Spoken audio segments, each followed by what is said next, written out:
Today's episode of The Mom Game is brought to you by our friends at Gateway Buick GMC at LBJ and Jupiter. I know that buying a car can be stressful, but not at Gateway because their slogan is, Gateway's got it. And just what does that mean? Well, it means Gateway's got a wide selection of new Buicks, GMCs, and GM-certified used vehicles, all competitively priced. Gateway's got it. In these busy times, you want a car dealer who makes things easy and convenient. Well, guess what? Gateway's got it. When you log on to gatewaybuickgmc.com, look for the shop, click, drive button, and then click on that. This allows you to shop from the comfort of your home, and who doesn't want that? In fact, it's as easy as 1, 2, 3.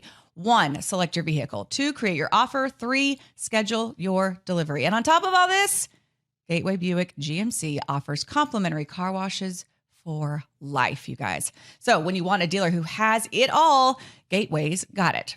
You can find them online at gatewaybuickgmc.com or shop in person at LBJ and Jupiter. GMC, we are professional grade. Experience the new Buick.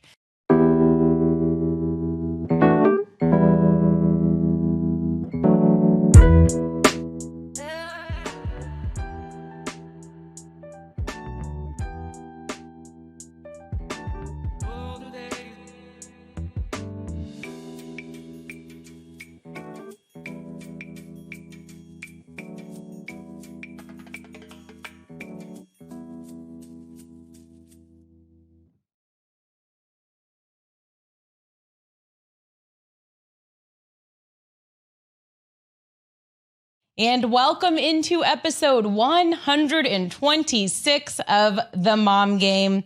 You just heard Emily there off the top talking about our title sponsor, Gateway Buick GMC. And that's all you're going to hear from Emily today, because if you paid attention last week, I had a couple of stand-ins for me while I was out of town.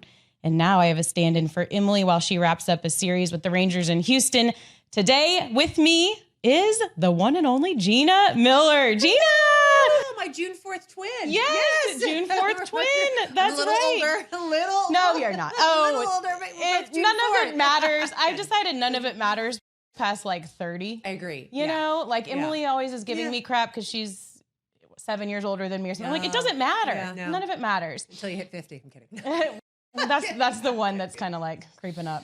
Close. But anyways, so good to finally see you. We've talked about having you on the show one way or another for a long time now.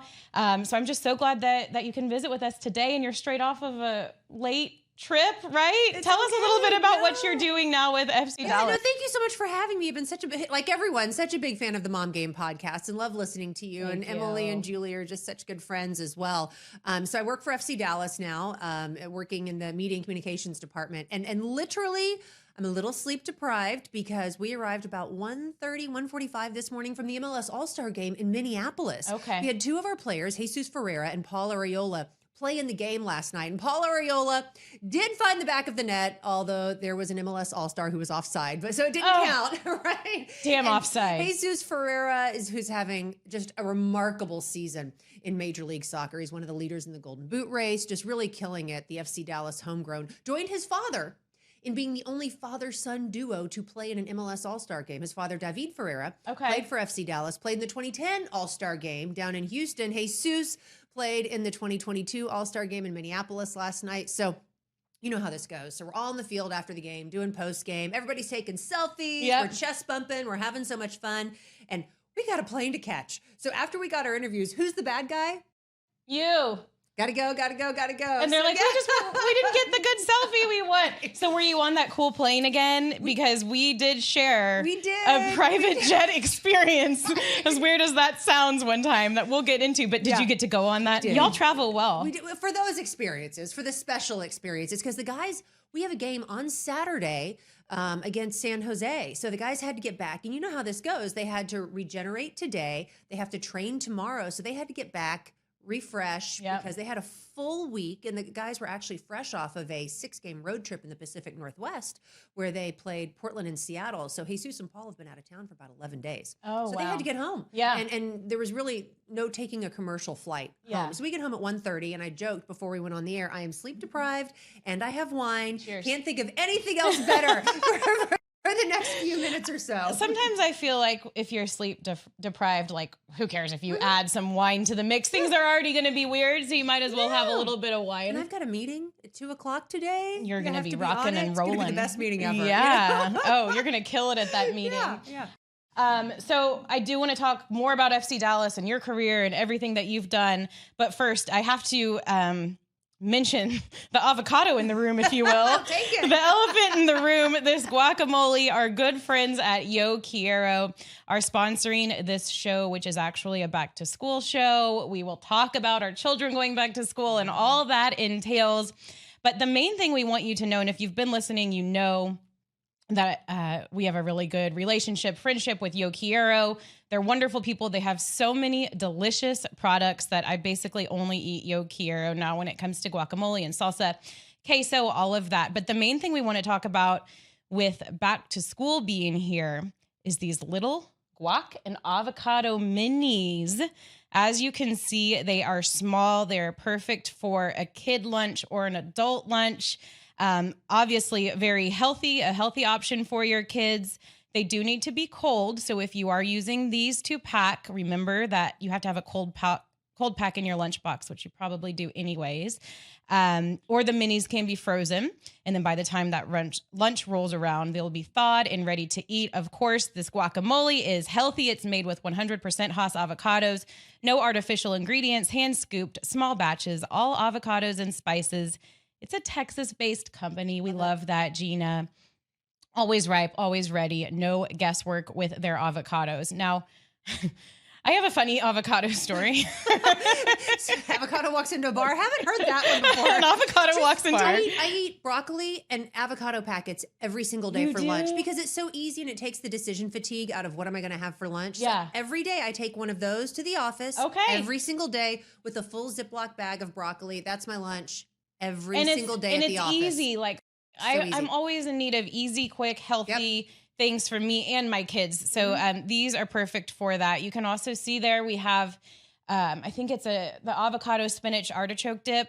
They have some new like cream cheese based dips with avocado, and everything in it is healthy and none of that extra bad stuff for you, but the dips are still really good. And so if you go searching around for some Yo Quiero, search for those fun dips for football watching, get those little minis for school. You can find Yo Quiero in the deli aisle. I know they're at Albertsons. They're at Tom Thumb. And they're super easy to find. And you know that you're helping out our friends at Yo Quiero and, of course, the Mom Game anytime that you have Yo Quiero dip. So thank you to Yo Quiero for sponsoring this back to school show. And since we're on the back to school topic, Gina, how is back to school going in your household? Tell us a little bit about your daughter, where she's at, and how everything's going there. Going into 5th grade. Oh. It's such a big deal right now. I have a rising 5th grader, and she's 10. She'll be 11 in October. School starts a week from yesterday. So the 17th is when she starts 5th grade. And the game has changed so much. Yeah. You know, they're just such sweet little angel babies. And you know this. You have 2, and they're the sweetest in the world. And my daughter is so sweet. You know, I think being an only child, I drag her everywhere with me. And so we've become just buddies. I mean, I take her on trips. I take her to work. I take her to following games. Your photos, and just y'all are so fun. cute. And I can't wait for that. It's so fun because she's just so self-sufficient, and she knows how to just navigate lines and do these things. But it's definitely that teenage tweak thing is coming in because we just got our ears pierced. Ooh. We just got tips and dips, her nails done. I don't even get my nails done like that. She got fake fingernails, electric blue fake fingernails. She wants to get layers now in her hair so that she can style her hair with the blow dryer. Oh my gosh, that all starts around 5th grade. I am shocked. I'm almost 50. I don't even do any of that. Right? I saw someone on Instagram. They were like back to school ready, and it was a girl maybe just older than that at the nail salon. I was like, holy crap. Yeah. Am I going to have to start? And I know I will. Yeah. But it's just weird. And then they're all like buying Lululemon and everything. I'm like, my budget's going to explode. Yes. Tax-free weekend. The only place she wanted to go is Lululemon. It's not Lululemon. It's Lulu. Oh, okay. We wear Lulu. Come on, Mom. Yeah. I can't even say the full thing. It's Lulu. And I mean, and we went into Lululemon in Dallas, and it was all back to school shoppers. Wow. Young back to school girls, her age range from about 9 to 14. Oh my gosh. Buying the shorts, buying the tanks, buying the crops, all the things. They don't even have kids sizes, right? But I know their things are pretty much they're tiny. so tiny. I mean, I'm like a size 25 in Lululemon. Totally. My daughter's a size 6 in Lululemon. She's a tall girl, but okay, well, I'm glad it's not just me. No, I'm right there with you. Right there with you. Yeah. So are you guys all set for, do you know who the teacher is and the school situation? No, like so we had, so going from 4th to 5th grade in our school district is middle school officially. And I know some schools go from K through 5 in the elementary school process. And I'm curious how you guys do it. Were you K through 4? We're K through 6. Oh, wow. But I think that's changing in the next couple of years because they're building a new junior high. So then it'll be K through 5. Okay, yeah. So we're K through 4. And, 5th grade, she was really nervous midsummer. And we went on a trip with one of her little buddies and his mother and her older daughter, who's already in that school. And they were both talking about how they were just a little bit nervous. They were kind of scared and they just didn't know what to do. So I signed her up for 5th grade preparedness camp. I mean, we didn't get this, right? Oh, wow, 5th a whole grade, camp to prepare. Yes. Okay. So but it was actually really smart because they got to learn. Was it through the school? It was through the school. Okay. So they went to the school for 2 hours a day at midsummer, and they did a scavenger hunt through the school. And apparently, and again, you and I are old enough where we didn't have the internet, or at least I didn't. No, have the internet. I didn't. Right? Yeah. We couldn't Google things, and we didn't have all these camps to bide our time with in the summer. The big thing was learning how to do the locker, the twist turn locker. Yeah. Two to the right, or one to the school. right, two to the left, one to the right. I still struggle when I have to do them. Yeah, totally. And it was the last day of camp, and she got the locker finally. And it was like, you get a ribbon for learning how to do the locker. And I was like, isn't that interesting? That is. I didn't know that was a thing. A ribbon for learning how to do the locker. Okay. Yeah. But that's great that they use the time ahead of when school starts to do that, because that's the kind of thing that you can waste like an hour on. Absolutely. And you're nervous and you want to get to class on time and you're scared. You're right there. I can't remember the code. And there the bell goes. Right. You're late. You're tardy. Yes. Well, good. So y'all are all set for back to school. Sort of. I think that we are too, for the most part. We have actually today, in the 2 hours after we finish, we're awaiting a call from my son's teacher so he can find out who his teacher is. And I was surprisingly, I was surprised by how excited he was to learn who his teacher was. Yeah. So that made me super pumped up. So I was like, okay, we'll try to conference in your dad so you can talk and maybe they can connect. And then we have meet the teacher tomorrow night. And then my daughter just has one more year of pre-K, but she'll be full-time, full-blown pre-K. And it's just fun.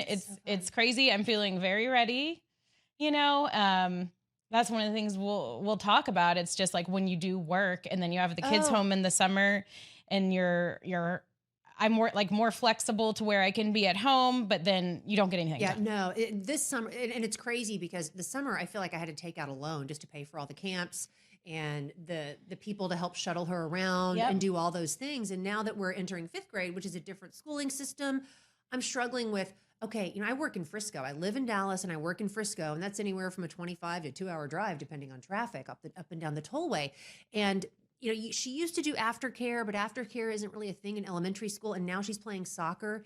And so I've got to find someone to shuttle her by 4:30 in the afternoon. I mean, the working parent challenge is so tough. Yep. And do you feel like you're one of the only ones? I live in a school district where I'm not going to, I'm just saying, I'm one of the 5, I think, working mothers. Yeah. And that's, every mother works. Don't get me wrong. Every mother, every parent works, whether you work inside the house or outside the house or a combination of the two or in the school or whatever. But I am one of the few in my group that works a job outside the office, outside the home, where I'm driving a lot and traveling a lot. And you can't just be up at the school in 2 minutes for XYZ or go volunteer at library day or bake sale or track and field, whatever. There's so much. There's so much. It's hard. Working in sports, you work 9 to 5 or 8 to 4, and then it's nights, weekends, and holidays on top of your normal 40 to 50 hour work week. And so it's just, it's so challenging finding that balance of being that Uber driver, because that's essentially what we are, as Uber drivers, when you get to a certain age, being that Uber driver and trying to find someone who can help be that Uber driver and that balance. And my parents are busy and they've got lives of their own. Everybody has their own life. And then you go into the challenge of, okay, it's you're taking out a loan to pay for the people to help you get everything done. And right. the challenge is just, so challenging. Yeah, and because it's so I real. find myself just weighing that, okay, it's going to cost this much to pay the nanny and I'm making this much. So something doesn't make sense, but I want to work and I want to do this and blah, blah, blah. And I need to work, it's just a lot. It's a lot. You It's pay 'em a to work lot. sometimes. So I feel you on all of that. So just for a little bit of background about you and your career path, and then all the way to where you are now, because we actually go way back. Long time. And I think you go even further back I with go way Emily. back. Yeah. but I met you did I meet you in TXA 21 baseball or even before maybe? But that's when we actually got to work together a little bit, because I was kind of moonlighting while I had a full-time job at the Dallas Stars. I was doing Emily's job essentially on Friday nights for TXA 21, and you were the pre and post game host. But you have a long tenured career in sports broadcasting. So let's talk a little bit quickly about kind of where you started and then how it evolved for you. It's so nice. A nice way of saying I'm old, and I'm joking. I'm joking, but people say, "Oh, she's such a seasoned veteran." I was like, "I've been doing this a long time. I've been doing this so long that I was the first woman in many, many sports markets to be a female broadcaster when it was still a big deal to be a female broadcaster." And I remember even in the mid 2000s, it was considered a big deal to have 2 women on TV talking sports. It was almost unheard of. Unheard of. There were concerns about having 2 women in a sports It was department. like one woman had to be balanced out with 2 to 3 men. Absolutely. Absolutely. Long story short, Dallas native, always wanted to be a sports broadcaster. I wanted to be Bob Ortigal. I wanted to call Dallas Mavericks games and be a color analyst. Knew that probably wasn't going to happen. I didn't know that was your goal. That was my goal. And and as you grow, could still do that. Yeah, I feel like as you grow, your goal kind of evolves. And I realized that I wanted to do everything. And once I got to college, I was like, this is amazing, getting to cover high school football and NHL and I covered the AHL. I covered the Houston Aeros when I was in college. Went to University of Houston. Was an intern for the Rockets. Got an NBA championship ring during their second championship season. It was amazing. Parlayed that into a job as a sports producer at the CBS affiliate. Parlayed that into my first on-air job as the sports director at KUAM TV in, do you know where this is? No. Guam. Oh, I was going to say Guam is along this path somewhere, because I remember your Guam's Guam in Guam had way too much sports fun. director. Sports director in Guam, which is, that sounds titled, but I did a sports producer, sports photographer, sports editor, of course, sports reporter, what sports what anchor. kind of sport? Paddling. We covered a lot of the West Coast U.S. sports, and of course the Dallas Cowboys, biggest sports and of course the Dallas Cowboys. Paddling and the Cowboys. But a lot of middle school girls volleyball, but a lot of beach sports. It was fun. Yeah. I mean, it was 22 years old, living on the beach, overlooking the Philippine Sea. Good time. Yeah. Moved back home to the States because I didn't last long in Guam because I had too much fun. Worked in Knoxville for 2.5 years, sports producer, anchor, reporter, photographer. Covered Peyton Manning's last year at the University of Tennessee. Covered Pat Summitt, the late great Lady Vols coach, and Tennessee Lady Vols championship runs. I mean, they were just so dominant. Tennessee's national championship in football after Peyton's graduation. Moved back home to Dallas. Worked for the Dallas Cowboys for 3 years in the TV department, doing TV stuff for the Cowboys. Then worked at WFAA as a sports reporter. Then the best career break came when, and they were all great breaks, but I got to work at CBS 11 and TXA 21 and co-hosting all those pre and post game shows, Mavs with Derek Harper, Rangers with Mark McLemore, Stars with Brent Severin, and Cowboys with Randy White, which was just amazing. And awesome. Hosted the Fan Sports Show, which was amazing. And then left in 2013, couldn't come to terms on a new deal, which is local TV news is so tough, man. I'd go back in a heartbeat. I'd go back in a heartbeat. It's the best gig ever. Don't let anybody tell you. If you ever get an anchor on here, don't let them tell you. Being an anchor in a top 10 market is the best job in America. Yeah. Best job in America. I'd go back in a heartbeat. That being said, it's hard to walk away from if you don't feel like you're getting maybe what you want and need and deserve. So more power to you for doing it and making your way, because I know how hard that is. It's hard. And then you fall back into the cycle and you're like, well, I love this, so I'm just going to do it. And then a year down the road, you're like, this isn't it. This isn't it. It's very so difficult. So I know how hard that is. It is so hard. And kind of, languished for a little bit personally and professionally, and then worked in LA for a year, which was I co-hosted Sports Central, which is their version of the fan sports show, but it's an iconic brand in Los Angeles as part of the CBS. Yeah, I remember that part of your adventure. I followed along. Amazing. I mean, so you were flying back and forth. It was crazy. I was working Wednesdays through Sunday. I'd take a red eye out of LAX Sunday after the show. I'd arrive at about 5 a.m. in Dallas, and I was freelancing for FC Dallas. I was doing TV shows for FC Dallas at the time, and I would drive up to Toyota Stadium, 10 a.m., no sleep, no wine, unfortunately, but a lot of caffeine. I probably That's should your have had problem. wine. Yeah. I probably should have had wine. And did a show with FC Dallas and just did, social media content and things of that nature. And I couldn't keep doing the commuting between Dallas and LA. It really took a toll on my family and my personal life, as great as professional opportunity was. And Los Angeles is a unique market in that they really don't hire a lot of full-time talent. They call them perma-lancers because you can join the unions out there and get benefits, and then your day rate's pretty good. So the stations don't really need to hire you. And they can Full-time. tack on freelance jobs. Exactly. Yeah. Exactly. That's tough. It But is what a tough. great experience Oh, it was the best. that you got to have. Covering Dodgers baseball in the playoffs was the experience of a lifetime. And covering the Lakers and the Clippers. I was covering the Lakers during the first DeAndre Jordan saga when he was going to go to Dallas, and he didn't go to Dallas. And it was amazing. And so many of those relationships that I developed in Dallas doing all those pre and post game shows, particularly the Lakers with Derek Harper, because he had such a great relationship with Kobe Bryant and all the Lakers staff that really paid off when I worked in Los Angeles. So moved home to Dallas, and I became a media consultant for a media consulting firm where I did local news coaching, talent coaching, working with news directors and general managers at TV stations across the country. And I learned more about the local news business than I did in 20 years of being on air. Wow. About the business. You learn more about the behind the scenes stuff and the decision-making processes that go into place when it comes to talent. Yep. And the financial decisions that go into place when it comes to talent and all the really How interesting to then have been on one side and then get to kind of be on the other side. So were you surprised at all at what you learned? It was a little surprising. Was it disheartening? Because my niche in that space was being a talent coach because, I was 22 years old and I had a talent consultant tell me to lose 50 pounds and get the fat pads underneath my eyes removed. I'm 22, 23. And I'm like, no, that's a health decision. Tell me to eat a little bit more fruits and vegetables, quit drinking or as just much, don't and have tell some me more what to water. do with my life and my body. And that's the challenge because if we're naive, if we don't say TV is not an aesthetic business, and aesthetics do matter in television, it's a tough reality a lot of people wrestle with.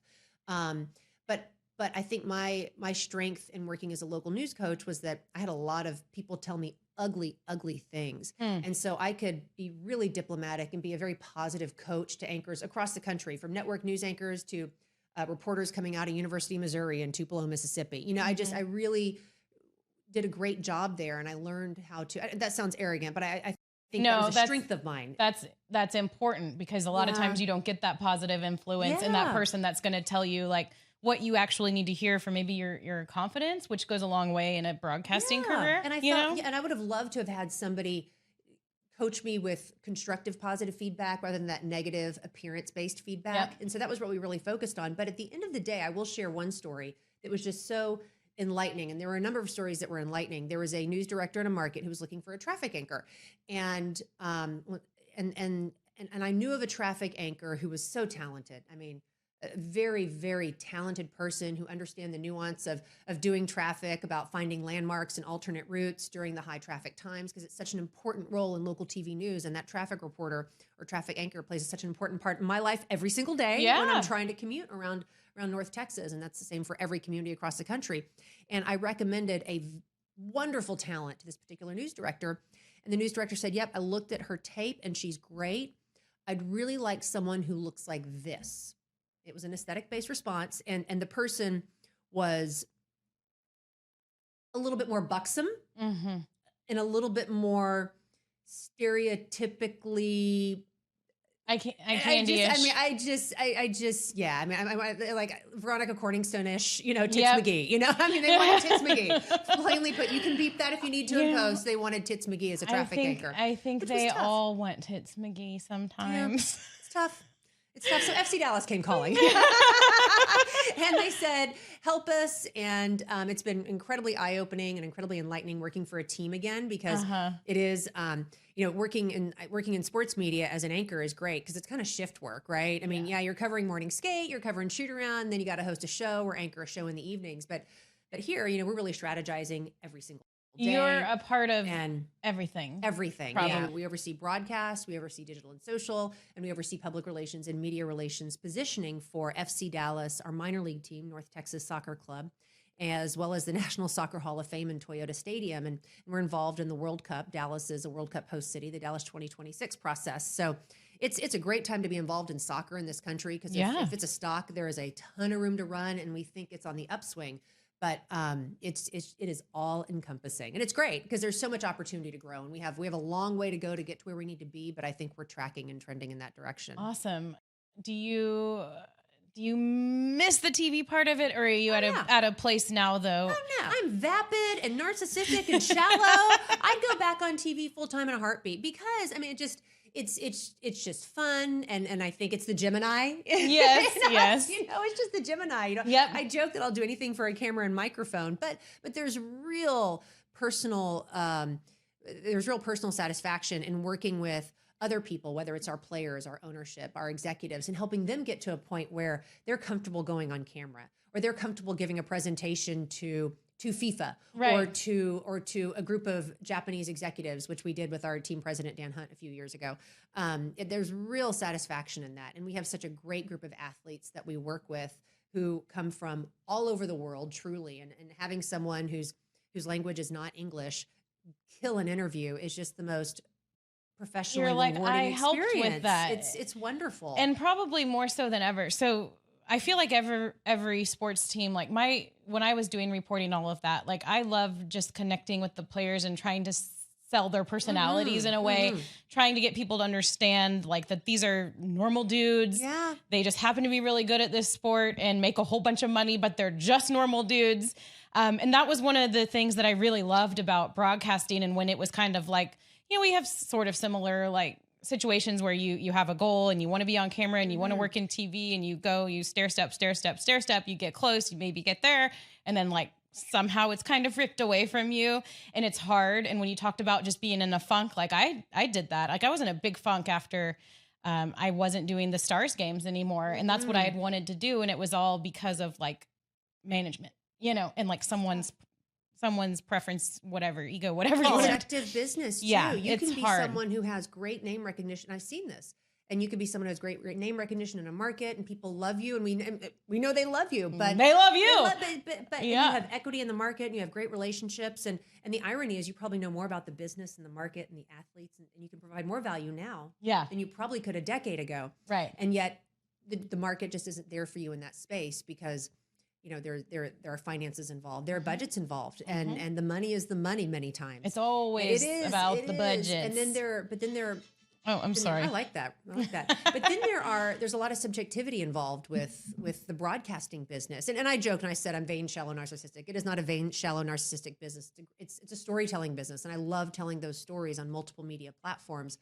But in the broadcasting business, it's very subjective based on, unfortunately, aesthetics. I shared the story about the traffic anchor. I have a colleague who he wears glasses, and to call games, he has to wear glasses. People have said, "I wish you the game. I wish you took off your glasses." And you may find someone who doesn't like someone who wears glasses. It just it's stupid sometimes. It's so stupid. And then when you, not to harp on this, but then when you learn a little bit more about like the behind the scenes stuff, and it usually comes down to like whoever it is that's making that decision gets more money if they save money. That's exactly what it is. And bonuses here tied. we are, all goes back to money. But I love that you've kind of found your way and found your niche, and options are still open for you. You never know. And that's kind of what I've been doing here, what Emily and I did with the mom game. And then we did the Dub Network thing, which is new, based out of Vocal 2. But that's not me on camera and Emily on camera, but it's like you're talking about helping these athletes like do their own thing because they have a voice that I think is really wonderful, and maybe they need a little coaching and the platform and all of that. So we need to get a soccer guy on there, whether it's Kenny Cooper, our FC Dallas ambassador, who is the king of energy and enthusiasm and knows everyone. And he played overseas in EPL or played in an EPL academy. But we got to get a soccer person on there. Yeah, let's do it because, we have the 4 different sports. And so any one of those athletes would probably love it. But Derek Harper, I'm sure, would too. And that's kind of the fun thing about it is they can talk about different sports or talk about whatever they want. But yeah, I think it's similar. We're at a similar place in your career and working with different athletes and figuring out how to get those personalities out. And while we're on that topic, I want to talk to you a little bit about the FC Dallas players and what you've learned about them, what you've learned about soccer. Oh my gosh. I mean, because I can't claim to be any sort of expert. It's interesting. It's similar to hockey. It is very similar. There's offsides. Yes. Still trying to figure it out. Right. Ted Lasso. Right. But I did watch Ted Lasso, and I bet you Ted Lasso did a lot for the sport. He's done a lot for the sport, and he has done a lot for the sport, and Apple TV has done a lot for the sport. MLS just announced a deal that all of the local broadcasts, all the broadcasts period, will be a part of Apple TV Plus, Apple TV streaming platforms. So Ted Lasso has really done more for soccer in the United States, That's Major League awesome. Soccer in particular, than just about anything else. But it's so exciting, working with Major League Soccer, again, fresh off the MLS All-Star game, where you see these players, many of whom are going to be playing in FIFA World Cup 2022, FIFA World Cup Qatar 2022 later this year. 2 FC Dallas players, at the minimum, will be playing for the U.S. men's national team, we believe. There's just so much opportunity and so much to learn. And quite frankly, and I think, a lot of people know this, I came to FC Dallas not knowing a lot about soccer, knew about the team itself because I'm a Dallas sports person. I knew its DNA being the Dallas Burn and all of that. But, I think it's a testament to life is all about having a growth mindset. We teach that to our kids. And I try and tell my team that, the day you stop learning is the day you stop living. And if you don't have that growth mindset, and it's funny, the older you get, the less that you know. If you don't have that growth mindset, you will not be relevant no matter what it is you do, because technologies and industries evolve. And if you don't evolve along with that, you're not going to be relevant anymore, personally or professionally. And I found that out firsthand in very difficult ways. And I've always had that growth mindset. But it's been a lot of learning, And you know this too, perhaps, coming from a newsroom where life is very salty. You can cuss, you can yell, you can do things that would be considered inappropriate. Maybe not now so much, but, there were a lot of salty conversations when I worked in a newsroom. Yeah. I went from Fox Sports Southwest to the tickets. Completely. So. Oh, exactly. I know what you're talking about. I am preaching to the choir. All dudes. And totally. Yeah. Who HR is probably stationed in the room right there. Or non-existent. One or the other. Right. And then, I went to working in corporate America. Even as a consultant, I worked in a newsroom, and it's just a saltier environment than most. And I went to working in a more corporate setting for a sports club. And I worked for the Cowboys, where it was pretty salty there too, but it was still a little bit more corporate. But I was on the team side so much that we got away with a lot. But that transition has been hard in and of itself. Going from an environment where you could cuss to your boss and say pretty ugly things to, I've had to check myself quite a bit. Now you're the boss, right? I am. Which is so weird. It's hard. It's hard being a boss. Yeah. I just had that conversation with my boss recently, how challenging it is to manage and coach people. And I love doing the challenges. I love doing the work. I love storytelling, and I love interviewing people. And I was at the MLS All-Star game, and I was listening to people interview our players and interview others. And I was getting excited hearing people ask questions. And I was thinking, oh, they could have asked this another way to have elicited a little bit of a better response. And this as a manager, and as you grow as a professional, you kind of get further away from what it is you wanted to do initially. And now you're about coaching and leading and trying to get your team, which is so rewarding and fulfilling, trying to get your team to be the best that they can be and to reach their personal and professional goals. So that's kind of where I am now. There's so much coaching and teaching and strategizing, and not a lot of the stuff. And like problem solving. Do they come to you with like, this is bothering me, this is that, so-and-so did this, all the resolution. Things. I mean, literally I've had conversations with, yes, you will work with people you do not like in life. Yeah. I mean, it's conflict after conflict resolution, whether it's internal or external or things that are out of our control or reputation management. The amount of conflict resolution we deal with on an hourly basis is a lot. It's funny. Yeah. It's a good quality to be able to navigate in life and in and outside of work in the office. So talk about I know y'all worked hard to try and get the World Cup here to come, and you won, right? You say you won? So 2026, the World Cup is going to be here in North Texas. And I know that was a big initiative for you. And I think that gives us 4 years to get people pumped up and to get people excited about it. And soccer, what did that all entail? And then what will it entail when it's here? What's it going to be like? Crazy. We've done so much work to get to this process, but the work is truly just beginning. That's how these things go. So Dallas-Fort Worth, North Texas, is one of 16 host cities to host matches for FIFA World Cup 2026. It's the first tri-country bid. Canada, the United States, and Mexico are all 3 countries. First time ever in World Cup history are hosting matches. The tournament has been expanded. It'll be the largest World Cup in history, 80 matches, 48 countries, largest in history, the biggest sporting event in the world. Wow. Truly. And then the largest in history of It the is. biggest It's sporting crazy. event in the world. It's crazy. So Dallas has been selected. AT&T Stadium in Arlington specifically has been selected to host matches. Thanks, Jerry. Yeah. Exactly. So that was announced on June 16th. And literally, it was kind of like winning a pageant where you win the pageant, you're named Miss America, and then 3 days later you go compete in Miss Universe. Because as soon as as soon as North Texas won the bid, if you will, we, along with 15 other host city delegates from the 15 other host cities, flew to New York for a workshop with FIFA, which was so informative and so enlightening and so helpful and productive because we learned what we need to know and how much more we have to do and what is so important in terms of next steps. The chairman of the Dallas 2026 host bid, now chairman of Dallas 2026, is my boss at FC Dallas, Dan Hunt, whose father, Lamar Hunt, late father Lamar Hunt, who created the AFL, owner of the Kansas City Chiefs, partial owner of the Chicago Bulls, and of course, owner of FC Dallas, helped bring the World Cup to the United States in 1994, specifically to the Cotton Bowl with the late Jim Graham as well. So now what happens is we're still in the running. We're still pitching. We want to host a final, semifinal, or the opening game. Those are the big ones. Okay. The real big ones. I love it. And You're like, this isn't good enough. It's not good enough. Let's get more. We want the big ones. Yeah. And so FIFA is not going to make any decision about that until probably late Q1, Q2 of 2023. So March, April, May, maybe June 2023. They don't want to detract from what's happening in Qatar.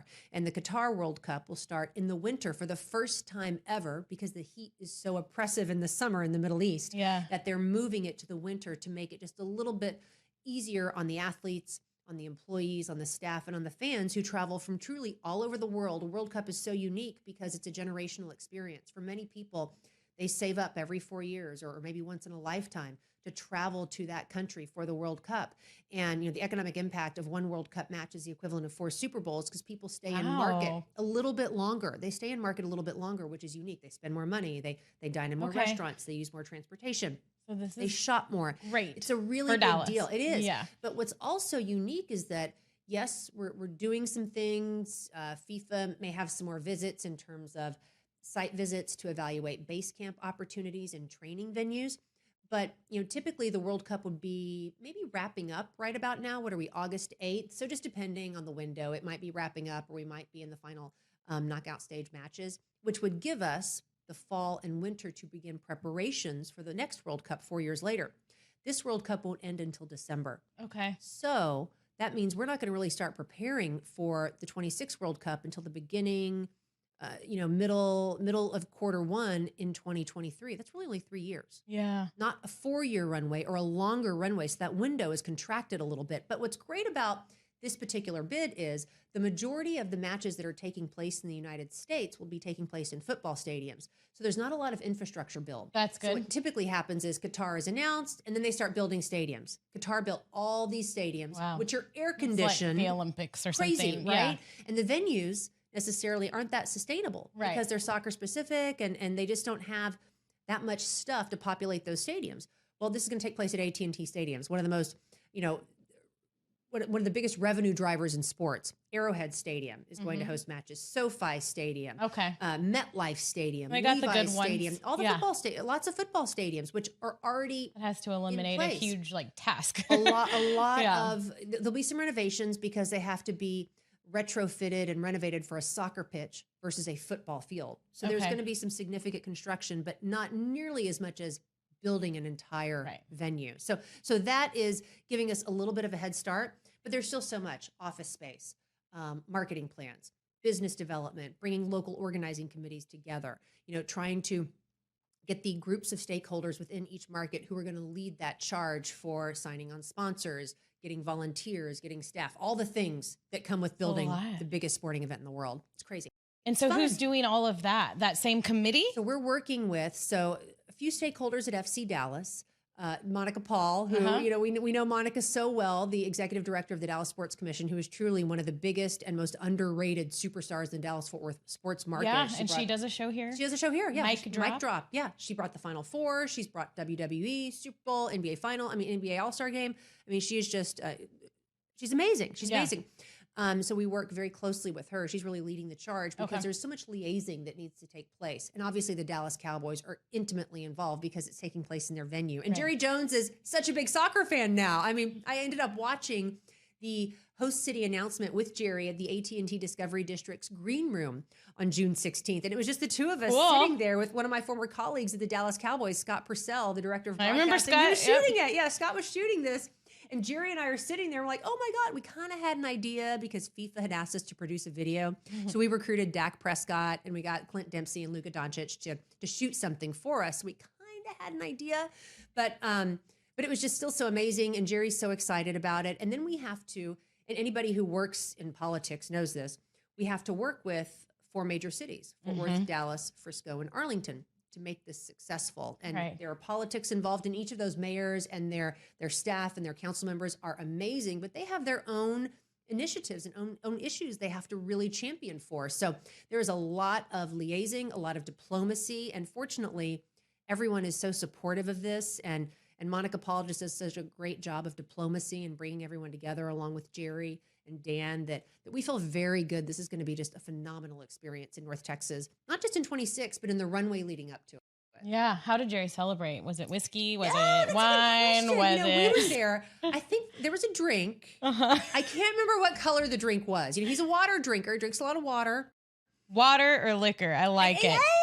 I'm going to have some wine. I'm not saying that's all he does, but I love the people. I respect the people that are like, I'm super healthy, except for when I'm drinking liquor. Yeah. I don't even mix it with anything. He'll be 80 this year, I believe. And his charisma is still he's one of the most charismatic human beings I've ever met. He's a phenomenal storyteller. He has the memory that I wish I had in my 20s. Yeah. I mean, he just is. He's such a unique, wonderful individual. I loved working for him, and I loved covering him, and I love that we get the chance to work with him again with this World Cup project. Yeah, well, very cool. Well, I just want to say, I know it's hard to leave TV, but the stuff you're doing is freaking amazing. Oh no! Listen to what you're talking about, like bringing the World Cup to Dallas and then planning for the World Cup. Like being on camera is cool, but that's freaking awesome. And so I'm just, I appreciate that. No, I'm really proud of you and everything that you've been able to do and how you've been able to kind of maneuver your career, because we all deal with those tough situations and those forks in the road, right? Like this isn't what I planned to do and this isn't what I went to school for, but you're making it work more than making it work. You try, you try, you have to do it for your family. You do it for your family, but you still want to be interested and you still want to be in the realm of what it is that you want to do, which is sport. Yeah, you're exactly right. You're exactly right. And it's hard because many times you're the only woman in the room. Yep. Boardroom, locker room, draft room, all the rooms. Yep. On the anchor desk, whatever. You're usually the only woman there. And this is something that, God, I had a conversation with somebody who used to be on my team who's since moved on, and she's advanced professionally quite a bit. And she was lamenting to me. She's like, gosh, I have to be kind of the bad guy so many times. And people just think, I'm going to cuss again. She's like, people just think I'm a bitch. I'm like, girl, I don't want to say her name. Isn't that hard? Yeah. It's a hard girl. If you're a guy, people would think you're a leader. Yeah. They would think you're a leader, but because you're an assertive, decisive, diplomatic woman and you follow the rules and you have to enforce the rules, I think that position may be, or that perception can be a challenge for you. And I deal with the same thing, the exact same thing. Yep. I know I do. And not saying I'm a great leader by any stretch or that I'd be thought of as a leader, but I do think women are judged a little bit more harshly, which again is so tough. It's just so tough in that regard. It's just we're supposed to just kind of be bubbly, go with the flow, like don't speak up. And Emily and I talk about that a lot because she's good at that. Yeah, she's very good at that, and I'm working on that because you have to operate a certain way if you want to get shit done. You do, and that's what we're all trying to do. So, real quick, I have to do a quick little announcement about Bottle Rover, who is another one of the sponsors of our podcast. If you are in need of wine, liquor, beer, anything like we're talking about, because maybe someone at work thought you were mean because you were doing a good job being a leader, well, then call Bottle Rover. It's just an app that you can download on your phone. It's super easy. It's local. It's better than those other apps because they're friends with us and because they're here locally and they do a really good job. You can save time. You can save gas, which is very important right now because of these gas prices, by getting your drinks delivered for free with Bottle Rover. And then the best part about it is the delivery's free if you spend $50. And that's this. easy to do with wine or liquor or whatever it is. $50. I mean, come on. You're so right. You're so Yes. right. So it's pretty much like the delivery is going to be free. Kids are getting ready to go back to school. So you're going to have those mom's nights. Maybe you're playing mahjong or whatever, like all the moms play. I tried, but my brain doesn't have room. Same. My brain doesn't have room for learning a game, like a new game. But a lot of people are into that. And so if you're planning anything, if you're going to host, make sure that you think about a bottle Rover, and they will bring you whatever it is that you need to have some fun. Thank you, Bottle Rover, for always supporting us here on the Mom Game. And this is funny because we haven't had any chips yet. Oh. Or the guac. I don't know if you want any. Yes. You're welcome I eat to. guacamole every day for lunch. Okay, I'm good. telling you, I love it. So there's original, there's chunky, there's spicy. Will people mind that I'm crunching? No, Is that whatever. you know what I mean? You can On have a the couple microphone? crunches. Yeah, I'm I sorry. always do it, and Emily gives me crap. Okay. But I'm hungry. So this makes me laugh a little bit because, and I wanted to talk to you a little bit because Gina, damn, you always look freaking Oh, good. God, No, I'm mommy. just saying, just accept it. You always look good. And I remember one time, because one of my biggest weaknesses in life is chips and Oh, my salsa God. and queso and guacamole. Yeah. And you did a blog for a little bit. It's still alive. So I need Okay. to do Are you it still again. blogging? I need to. I need to. But it was like a nutrition blog. And I remember I read something and I was like, that's brilliant. But I have never been able to do it.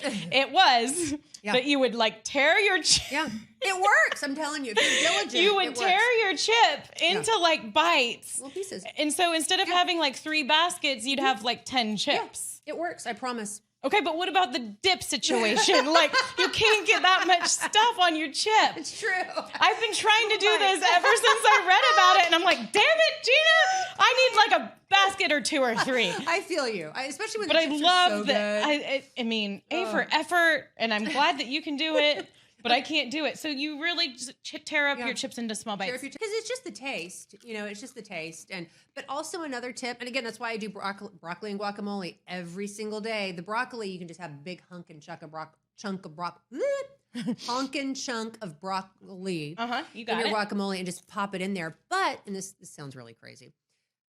What's really good with guacamole and queso, broccoli and cauliflower and carrots. And many restaurants will do that. They'll just give you guacamole with broccoli or So cauliflower. it's like cold broccoli or cold cauliflower. Yeah, I know it sounds so stupid, but No, it's not stupid. it's really I good. need It's to. nice. It's really nice. Or I get also I'll do. It's really nice. It's really nice. But I'll do corn tortillas as well. And that's my daughter's favorite thing. When we go to Mexican restaurants, she loves to get corn tortillas and guacamole or corn tortillas and queso, and we just tear them apart. Because corn's way better than it's flour. so good. Yeah, and it's not the fried ones. It's just the regular corn tortillas. They're a little more satiating, and it's the chips are like a dip delivery system. They are. No, they you're are. right. Oh, these are really good chips though too. Yeah. They're really good. So so you did that blog. I did. It was fun. I loved it. I should have kept it. And up. like nutrition's a big thing for you, right? It's a big part of your life. Like, what's your routine? How do you handle it all? No, I mean, intermittent fasting I think works really well. I try and do it maybe 5 times a week, but what's your window? I try to be done before 6, between 6 and 6:30, and then I try not to eat until 10:30. And the first thing I'll do coffee every morning. It's like the first thing I think of every morning. And then like 10, I'll have a packet of nuts, almonds with some blueberries or something. So something like small, Tiny, yeah. But just it's more boredom than anything. Because I'm sitting in the office, right? That's the worst. Just sitting in the office doing nothing. You just get bored and hungry. And then lunchtime, we offer lunch at FC Dallas and Toyota Stadium for staff, and they're really good. And I try not to indulge too much. And after every win, our head coach Nico Estevez brings cookies to all of us, and I try not to do that because I'm a cookie person. But I do broccoli and guacamole. I do these Quest protein chips probably every day. I know those. Excuse me, they're so good. Yeah. And I'll do a piece of fruit, and then maybe 3 o'clock I'll do a protein bar, and then in the evenings, this is just a normal day. I mean, I don't. This is the shit I need to hear. But, This is but good. there is zero time that I'm like, if I'm going to a restaurant, I'm having French fries. My best girlfriend and I, we go eat French fries we just went to Lover's Seafood on Friday night with my daughter. 2 orders of fries, but we have salads, And There's got to be something that's a little bit satisfying. Totally. And in the evenings, I like salad. Salads are probably my favorite food. Salads and sushi, I love them. Do you make them real hearty? Like, do you put meat on your salads? I do like eggs or chicken. I'm not a real big meat eater. I don't do meat. I love cheese, but I don't do cheese on a salad. I really do like vegetables. I really do like vegetables. I do too, but they've got to be like roasted in oil. Totally. No, totally. You know who makes a great meal and it takes 6 minutes to make? I found it on Amazon. I get it delivered. I can't find them in stores. It's these Taylor Farms bagged vegetables. And they've got like a coconut curry. They've got a pad thai. And it's just bagged vegetables. And you put it in a pan and you saute it for a little bit in olive oil and you throw the sauce on. It's like 300 calories for this huge bag of vegetables. And I'll do some rice that my daughter will share with me. And it's really filling and really satiating. Hey, it's that's really a good tip. That's really what our good. mom game listeners want to hear. Oh, it's so good. Well, it's like, it's just hard, you know? It's hard. But if you find a routine that works for you where you're not feeling starved and you're not feeling deprived and you're not feeling sad because you're not eating or drinking what you want, I think that's the key that we're all looking for. Completely. And I literally, I mean, like cookies don't kill anyone. And I really went through, especially when the media consultants were telling me, you know, you're too fat, you got to lose weight. And TV is so unforgiving, but it keeps you honest because they take that side shot and you see your back fat hanging over your bra, you know, and you see your double chin and you see your arm cellulite. I mean, you really develop some issues. Oh, yeah. You know, and so you really have I to developed those issues, but didn't get me to change.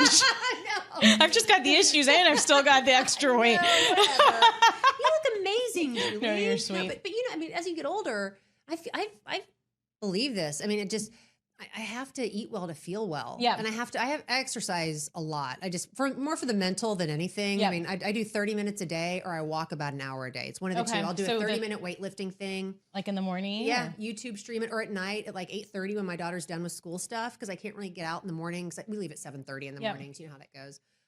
Do you have energy at that point in the night or do you have something that energy wise? I have to force it. You have to force it. I do because I mean, I want to go home and just lay on the floor and shop Instagram. I love getting in the minds of people that like that are freaking fit and awesome. I'm like, because I'll just feel tired, you know? And then when you add on the mom stuff so hard on top of it and you get home from a long day at work and you've got a child there that you've got to cook for and then you've got to clean and then you've got to put them to bed, which I'm sure gets better as they get older. It does. But like my bedtimes are 45 minutes each. I mean, I remember those days. Bath, book, bed. That was hard. Yeah. That was, nobody appreciates long. that. No, that's the thing Nobody with mommy. appreciates it. No one appreciates No one any of appreciates this it. stuff. No. And I'll tell you, like one of the hardest things that I deal with, working with dudes, right? And even when I was at the ticket for so long, I'm still there, but when I was there full time, it was like, you know, I'd love to go home and like sit and watch this game from beginning to end and take notes. But I can't do it. especially because my husband travels and he's super helpful when he's around, but he's not around much during the hockey season. And so it's just something that I don't think people realize that we're all dealing with. And then you finally finish with the bedtime and everything else. And then you're just freaking dead. You're dead. You know? So it's Yeah. hard. It's a struggle and you can't complain about it because then you're bitching about being a mom. And that's not what I'm trying to do, you know? But it's just something that people don't understand that I think it can be a big inhibitor when it comes to like females in sports and in your career. Yeah. That's why I think that positive, healthy selfishness needs to come into play for working parents, because if you do not take care of yourself, you cannot take care of others. It's so cliche, but I know that I'm a better person if I at least move for 30 minutes. I know that. Yep, that that's my exactly brain what gets Emily going. says. I know I'm better. And even my daughter, she's so cute. She's like, Mom, you need to go exercise.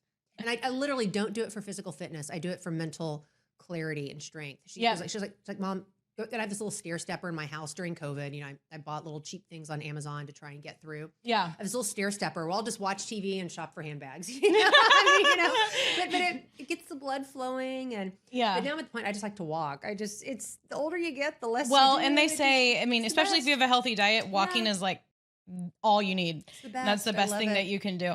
Okay, so I'm asking an Emily question because she's always the one that does this. I never have the guts to do it. But anytime we have a guest, she's like, are you with men? Or if it's like someone like Mike Reiner, she's like, are you with woman? You know, because the people want to know, like, what's your dating sitch? I know when we went to New York, I'm dying. It's been a while. Oh, I am dying. I don't know. Tell me about it. Dying to date. Okay. I am Yay! open for business. Open for business, everybody. Open for business. And can I tell you something? So I am so open for business, and I'm divorced, and I co-parent my daughter with, you met Jim. He's so fun. My ex-husband. He's so cool. He's so sweet. He's affable. He's fun. We have a great relationship. Yeah, that's awesome. I am open for business. And so can I tell you, so there's this one, parent couple, because you know this, when you have kids, you become friends with the parents because the girls get together or the boys get together. You kind of have to pick from this little batch of people that your kids hang around with. Yeah. And there's this one father whom I love. I adore him. He's 70 years old and he gives 0 F's. He gives 0 F's. And he's so sweet and he's so fun. His daughter's 10, so it's a second marriage and he's great. And he's like, Gina, you know why you have a hard time dating men? I was like, I can't wait to hear this one. Okay, what is it, bro? I can't wait to hear this one because it was the assertive, you kind of have balls a little bit, he said, Lady balls. Lady balls. I had a podcast, Lady Balls, and then life gets in the way, And I'm going to articulate this in the wrong way. It doesn't matter. It's the mom game. He said you probably don't have time to be a good caretaker of another man that you would want to date. And he said, I think the men that you want to date, ambitious, somebody who can make his own decisions in life, rather than be told what to do. He said, I think that the man you're looking for, the man you want to date, needs more of a caretaker than you're willing to be. Because he said, because you have to take care of yourself. You have a job or a career that takes up so much of your time and mental energy. Because, we'll be at a basketball game. He played basketball in college, so we connected on basketball quite a bit. And we'll be at a basketball game, and I'll be bitching about something. He'll be bitching about something because he works in finance. And we were just BSing about stuff. And his wife and I are really good friends, and we do the Girl Scout retreats together, Yeah. But and she was a finance woman, quit her job to take care of the family. Right. And he said, you're not willing to be that caretaker because you want to continue working and you have a real direct path. And I said, that's such a terrible view of men. Yep. And I would say, that's such a terrible view of men. And he's like, but no, in this town where you live, what you want, I think wants that out of a woman. So I'm looking for the unicorn. Very interesting. And I don't know if it's true or not. Tell me if there's any men, are there any men? Am I just a bitch? Am I just ugly? What is it? None of those. You're not a bitch. You're not ugly. You're gorgeous. But that's interesting because I want to immediately be like, he's wrong. But part of me thinks, I don't think it came from a bad place. No, it didn't come from a bad place. But it's true with a lot of men. With a lot of men, they want to just be like taken care of. They want to be the breadwinner.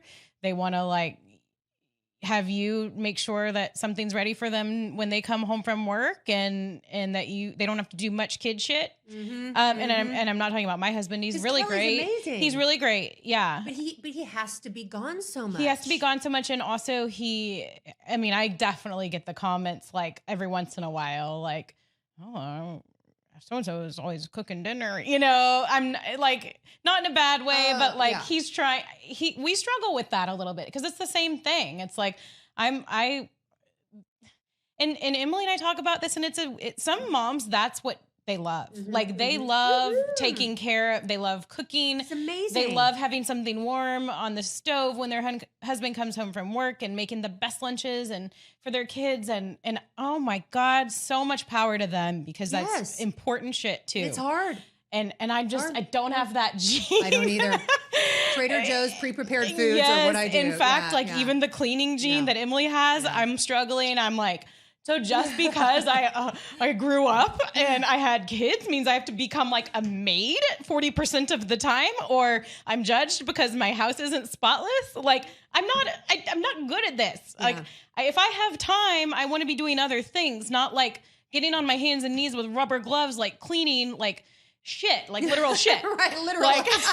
Pick up the dog and all the things. So it's just the stuff that we all deal with. So I understand. That being said, I don't think everybody's like that. I would hope not. I don't think so. I don't think everyone is, but he was referring to more so, I'm just going to say it, I live in the Park Cities. Yeah. And he was referring to more so the neighborhood and community in which we live. And I'll be honest, I feel like you almost kind of recycle single men in Dallas because there's a finite number, and I'm not moving because my life's here and my daughter's here and her dad's here and I'm a Dallas person. You know that.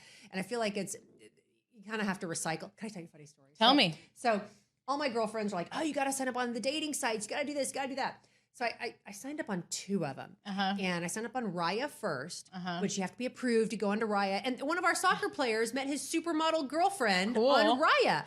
What are they looking for in an approval? The aesthetic thing. Approval. Exactly. You got to be hot. So I signed up for it. It all goes back to that. It does. And you know this. You know this because you your hockey guys. 2 of the first people that tried to match me with were soccer players that they're either on my team or I've worked with. I'm like, no. I'm like, they cannot know I'm on it. And so I didn't. I'm like, no. And then, oh my God, that's hilarious. I tried to sign up on the league, and I signed up, and they match you with 3 people, and you get to select if you want to continue that conversation with those 3 people. The first 2 they signed me up with, they matched me with, gorgeous, great guys, great resumes.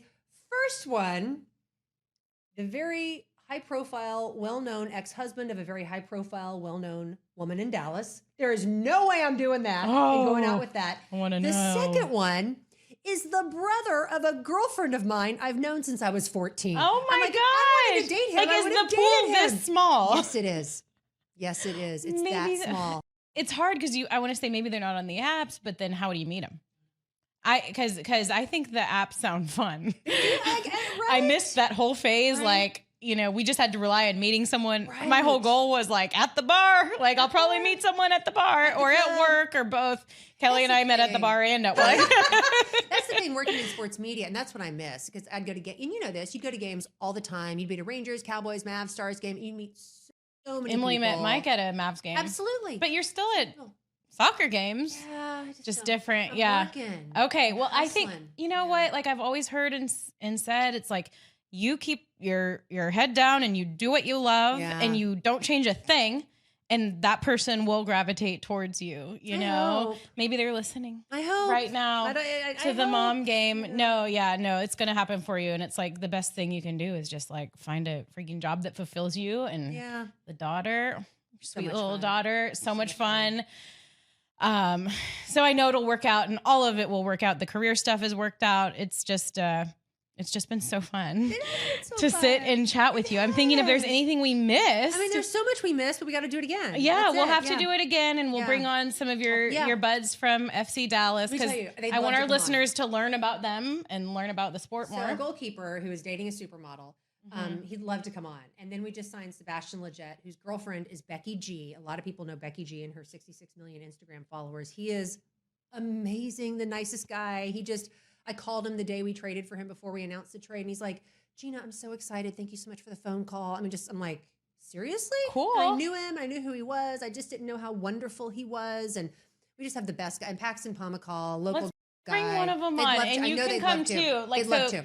And we can have a I don't mean to say three-way. We can have a 3-person interview, like where if they're not overwhelmed by that, I think that would be fun, because here on the Mom Game we can pull the best out of people, and I would love to get to know them too, and to help grow the game for you and for FC Dallas. So this has just been so wonderful. Love catching up with you. It's too long. You're welcome anytime. Thanks for filling in for Emily, so I'm not up here doing a monologue. I don't know what I would talk about. But no, this has been wonderful. Thank you to Yo Quiero. Thank you to Bottle Rover. Thank you to Gateway Buick GMC. We're going to sit here and finish our guac. So Gina, the way we finish our show every time, we do double peace signs and we say Mom Game Out if you're ready. Mom Game Out.